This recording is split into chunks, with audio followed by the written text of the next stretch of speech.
procédures ont été menées devant le juge du fond, où ils n'ont pas eu gain de cause, devant le juge d'appel, à la cour d'appel de Dakar, où ils ont perdu, devant la Cour suprême, où le recours a été rejeté.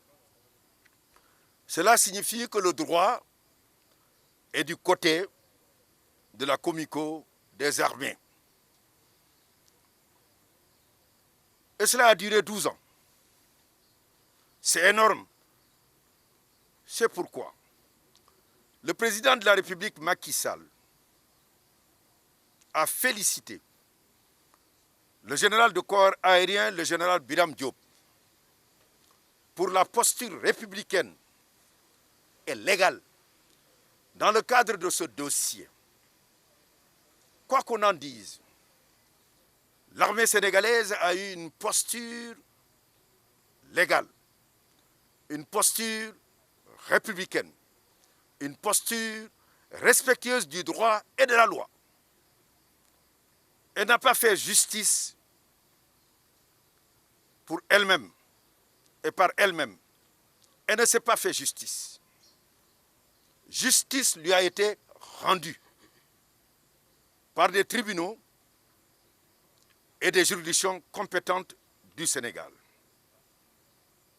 Et cela montre encore une fois que c'est le droit de la force que l'on a voulu mettre en avant, qui n'a pas été utilisé, mais que c'est la force du droit qui s'est imposée.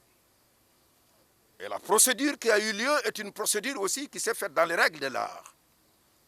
Lorsque vous disposez d'une décision de justice au Sénégal et que vous avez des difficultés pour pouvoir l'exécuter, vous devez la remettre à un huissier, ce qui a été fait. Et l'huissier, lorsqu'il rencontre des difficultés, ce que prévoit la loi, c'est de demander les forces de l'ordre pour pouvoir l'aider à exécuter une décision de justice, surtout si elle a l'autorité de la force jugée. C'est ce qui s'est fait. Donc, vous avez entendu qu'il y avait 79 familles. Faudrait-il préciser que ces 69 familles qui ont été donc expulsées. Et il faudrait dire que 10 parmi elles, c'est-à-dire des militaires en exercice, sont encore sur place. Mais ce qu'il faudrait retenir, c'est une des précisions importantes.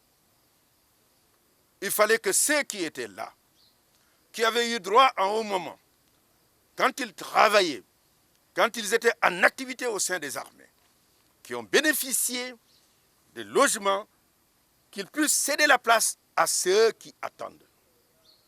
Je vous donne un exemple très simple. L'exemple vient d'en haut.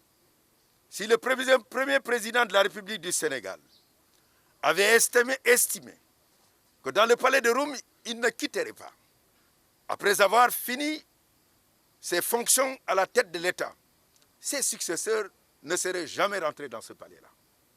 Cela voudrait dire qu'après avoir servi l'État, on laisse la place à d'autres pour qu'ils puissent faire les mêmes services dans les mêmes conditions que vous avez eues, à savoir bénéficier de maisons, donc de lieux où vous pouvez, avec tranquillité et efficacité, exécuter les missions qui vous seront confiées.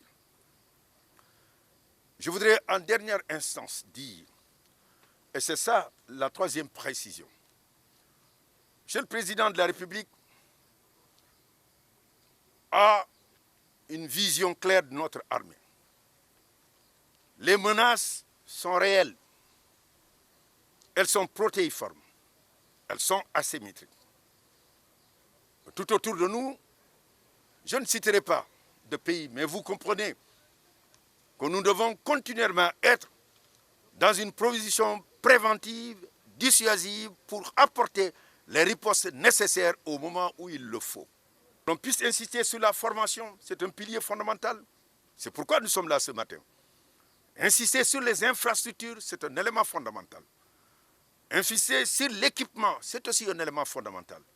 mais aussi les conditions de vie, les 4 piliers fondamentaux qui constituent l'ossature du programme 2025.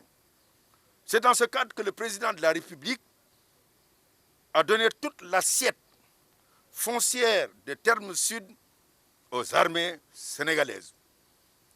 Il a annoncé au général Biram Diop pour que les 15 hectares qui sont à Terme Sud puissent revenir entièrement à l'armée. Et même la Comico qui se trouve sur 2 hectares doit céder la place pour que l'armée puisse utiliser cet espace et ainsi loger près de leur lieu de travail les soldats, les mariés, mais tous ceux qui, officiers comme soldats du rang, pouvant bénéficier alors de ce logement, puissent faire dans les meilleures conditions leur travail. Cela est une mesure importante qu'il faudrait souligner. Et cela coupe court à tout le débat où il était suggéré, où il était dit qu'il y avait une volonté de faire main basse sur cette partie alors, de Terme Sud afin que les gradés puissent y loger et d'autres pontes du régime. Cela n'est plus possible. Le président de la République a pris la décision la meilleure qui entre dans le cadre de la montée en puissance de notre armée qui a besoin d'avoir un espace où elle a la capacité de se déployer en tant que de besoin. Cela est important aussi à souligner. Le président de la République aussi le chef suprême des armées. Je vous ai dit, le souci de la condition militaire est un souci très important. C'est la raison pour laquelle aussi il a jugé utile d'accompagner ceux qui ne sont pas, alors qui ont été déguerpis dans les règles de l'art, alors puissent ainsi aussi avoir un toit ailleurs. C'est pourquoi il a dégagé la somme de 800 millions pour pouvoir accompagner ceux-là. Et je voudrais aussi, en dernière instance, dire que nous avons entendu beaucoup de choses et des attaques offensantes contre l'armée sénégalaise, le chef d'état-major général des armées. Je voudrais rappeler que l'armée doit avoir le respect et la considération nécessaires.